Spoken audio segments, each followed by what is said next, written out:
Assalamualaikum warahmatullahi wabarakatuh. Terima kasih kepada teman-teman yang telah mengklik video ini, dan saya harapkan teman-teman semua yang sudah menonton video ini selalu dilimpahi kebaikan. Baik, kali ini kita akan melanjutkan tentang istilah-istilah populer seputar COVID-19, yang mana ini merupakan pengetahuan yang sangat mendasar agar teman-teman bisa memahami segala hal yang berkaitan dengan COVID-19. Ya, itulah. Yang mana pengetahuan dasar ini telah saya sampaikan kegunaannya di video saya sebelumnya, dan semoga teman-teman bisa menontonnya. Baik, kali ini kita akan menambah 5 lagi istilah populer seputar COVID-19. Untuk yang istilah-istilah yang lain itu sudah banyak sekali saya paparkan di video-video saya sebelumnya. Teman-teman bisa menontonnya dari episode pertama sampai episode 10, yang mana sekarang itu adalah episode 11. Yang ke 46 adalah outbreak. Nah, apa itu outbreak itu ya? Nah, outbreak artinya simpelnya adalah wabah. Udah, itu aja. Nah, ke 47 adalah tracking. Nah, tracking adalah tindakan melacak riwayat aktivitas pasien sebelum diduga terjangkit COVID-19. Nah, riwayat ini meliputi riwayat perjalanan, tempat apa saja yang dikunjungi, hingga siapa saja yang telah melakukan interaksi dengan orang yang terinfeksi COVID-19. Jadi kalau misalkan teman-teman nih berpulang dari Amerika Serikat, nah ternyata pulang dari Amerika Serikat itu teman-teman tidak langsung mengisolasi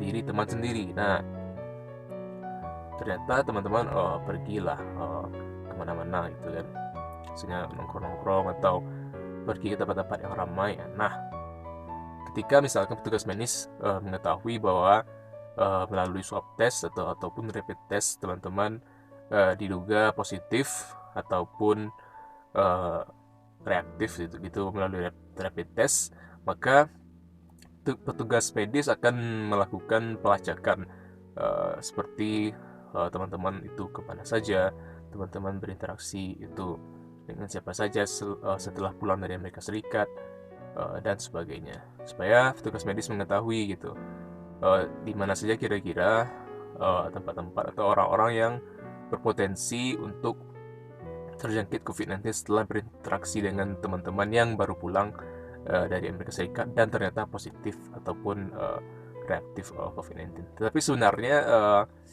apa ya, petugas medis itu walaupun teman-teman sebenarnya tidak kena COVID-19, tetapi saya yakin pasti petugas medis itu akan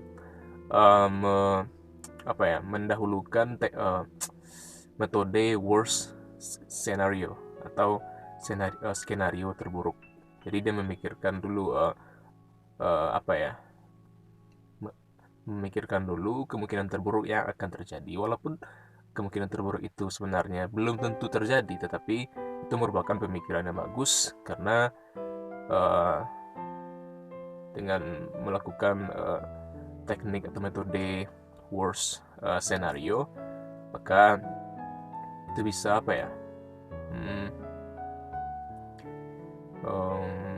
bingung juga saya ya. Intinya worst scenario itu sangat berguna untuk untuk menangani situasi yang tidak menentu, situasi yang berbahaya, supaya dengan tujuan kita agar tetap waspada.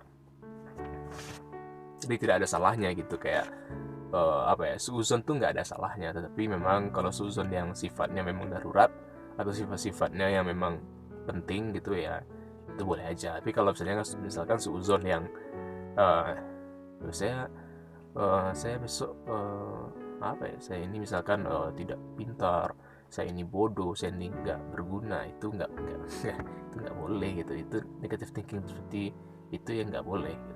Tapi kalau negative thinking yang sifatnya seperti gimana sih bisa menjelaskan ya, seperti bingung juga saya. Jadi ginilah, metode senario terburuk itu sangat penting untuk melatih kita supaya selalu waspada. Nah, nanti di video selanjutnya nanti saya jelaskan nanti apa tuh worst scenario. Kalau misalkan melalui video ini masih belum jelas itu. Baik, yang ke-48 adalah KLB. Nah, KLB itu adalah kejadian luar biasa. KLB adalah sebuah istilah untuk menandakan suatu peristiwa yang mengakibatkan banyak malapetaka, terutama kematian. Jadi kalau peristiwa-peristiwa yang banyak sekali menyebabkan kerugian, itu disebut sebagai kejadian luar biasa. Nah, kalau kejadian COVID-19 ini termasuk kejadian luar biasa karena banyak sekali malapetaka yang muncul seperti yang pasti itu adalah kematian. Yang kedua itu seperti ekonomi yang melambat karena orang-orang takut beraktivitas di luar rumah. Walaupun sekarang sudah masa new normal, tetapi mungkin ini mungkin saja. Mungkin ada beberapa orang yang masih masih was-was sehingga tidak terlalu banyak bergerak di luar rumah. Tapi nyatanya juga banyak orang yang nggak peduli dengan COVID-19, yang menganggap bahwa COVID-19 itu hanya konspirasi, ini sebagai COVID-19 itu nggak ada sebenarnya gitu. Ada juga yang berkata seperti itu gitu. Ya, kalau saya pribadi berpendapat bahwa COVID-19 itu ada, cuman ada beberapa hal yang membuat saya berpikir gitu, apakah COVID-19 ini ya dia ada gitu, tetapi apakah ada tujuan tertentu dengan lahirnya COVID-19 ini, ataukah memang ya COVID-19 ini menyebar aja, memang kecelakaan aja gitu. Tetapi itu masih jadi pertanyaan bagi saya sendiri. Tapi kalau teman-teman tertarik itu menyelidiki, nggak apa-apa juga. Mungkin bisa saja konspirasi COVID-19 ini sengaja disebarkan supaya pihak-pihak farmasi yang membuat vaksin misalkan itu bisalah meraup keuntungan gitu. Atau mungkin bisa saja COVID-19 ini muncul dan ternyata farmasi melihat, oh ini bisa nih dijadikan sebagai ladang ekonomi. Bukan berarti si perusahaan farmasi itu membuat virus itu, tetapi dia melihat kesempatan, dia hanya kayak aji mumpung aja, dia beruntung itu ternyata ada virus nih gitu. Ini bisa nih dijadikan bisnis, walaupun mereka tidak ada maksud untuk memproduksi, untuk membuat virus gitu. Ya nggak tahu juga ya, itu nggak pasti juga. Tapi kalau teman-teman tertarik, mungkin nanti kita bahas ya, apakah COVID-19 itu konspirasi atau enggak. Baik, yang ke-49 adalah endemis. Nah, endemis adalah sebuah istilah penyakit yang mana jumlah penderitanya itu segitu-segitu aja dalam suatu populasi. Misalkan di Indonesia itu ada penyakit wabah A gitu.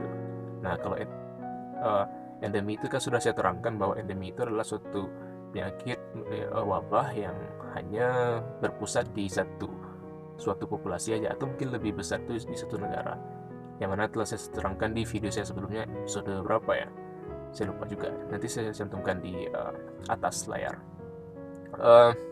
Nah, endemis itu adalah sifatnya.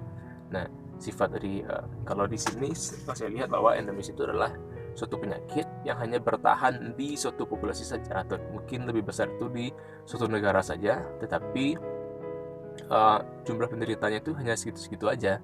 Misalkan hanya 100.000 aja gitu, mati 100.000, nanti muncul lagi mati 10 orang, nanti muncul lagi penderita baru 10 orang, dan begitu seterusnya. Atau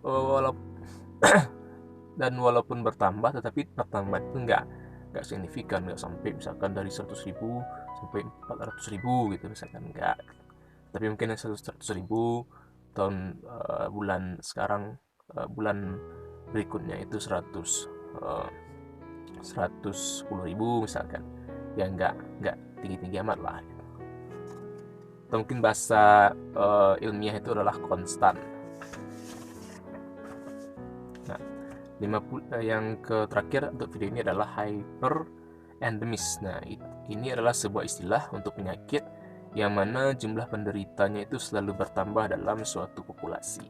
Jadi wabah ini hanya terjadi di suatu populasi aja, mungkin hanya di satu negara, tetapi jumlah penderita itu terus bertambah. Nah, hyperendemis ini sangat tinggi untuk untuk menyebar atau untuk naik tingkat menjadi apa ya, pandemi atau apa ini bawah ya, endemi, pandemi, epidemi ya. Nanti hyper endemis ini bisa naik menjadi epidemi atau mungkin lebih parah lagi menjadi pandemi gitu. Baik, mungkin itu saja yang bisa saya sampaikan di video kali ini. Maaf ya terlalu panjang, banyak sekali saya bercerita hal-hal yang mungkin sangat gak penting sebenarnya. Semoga dengan pengetahuan dasar tersebut teman-teman bisa memahami gitu segala hal yang berkaitan dengan COVID-19. Karena prinsip saya adalah kalau kita mengetahui pengetahuan dasar dari suatu ilmu pengetahuan atau mungkin maka saya yakin teman-teman akan bisa memahami apa yang sedang dibicarakan oleh ilmu pengetahuan tersebut. Karena sebenarnya ilmu pengetahuan itu gak ada yang susah sebenarnya, kecuali kalau kita tahu gitu istilah-istilah yang mereka pakai. Mungkin menurut teman-teman fisika itu susah karena teman-teman sebenarnya itu hanya nggak ngerti aja atau nggak paham aja dengan istilah-istilah yang mereka pakai. Begitu juga dengan filsafat, begitu juga dengan matematika, begitu juga dengan apalagi ya, biologi dan sebagainya gitu.